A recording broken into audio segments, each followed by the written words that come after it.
Hello, welcome back again to the fourth session of creative short story writing.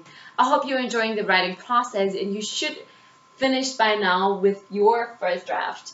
Therefore, we will start with the revision phase. In the revision phase, we will check on content and language, and as I already promised, I will provide you with a checklist which guides you through this process. Therefore, let's have a closer look at this checklist.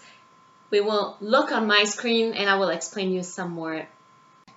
Okay, as I just mentioned, now I want to explain you how to use the revising checklist in class.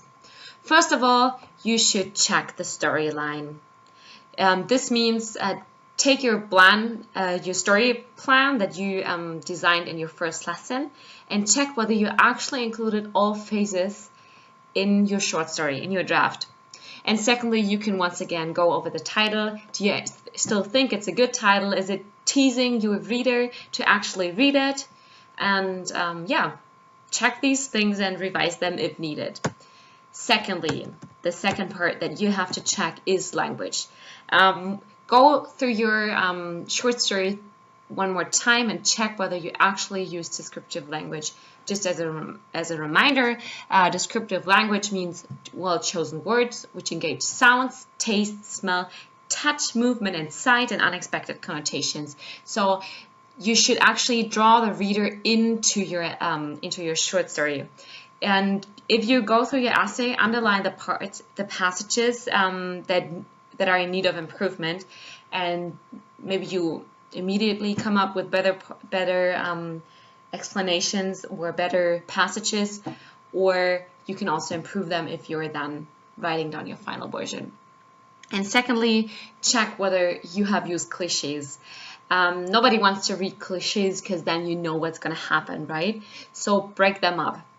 And you should also check whether your sentence is very in length and structure, because nobody wants to read boring language, right? And also check whether your sentences are not too long and chunky, otherwise break them off into more sentences.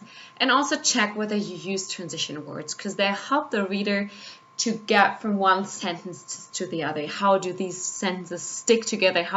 Why is the sentence following after the other? And this is why you use transition words like all of a sudden, by the time, and nevertheless. Yeah, and then you also have to check for grammar. Check for subject-verb agreement. This means the verb fits to the subject. And also check for correct tenses. You should have revised them at some point. Check whether the tense has the meaning you want to create in this moment. And also check for spelling. If you don't know how to spell a word, of course, you can always use a dictionary. And if you've done all of these, if you checked up all of these, read the story aloud and change every awkward sounding parts. Sometimes if you read the story aloud, you realize this part it sounds weird. So you can still change things up.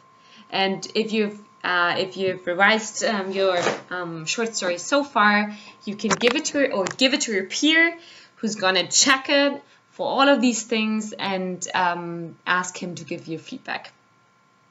And if you've done all of these things, you've revised your short story. Congratulations. Then you can write down your final version.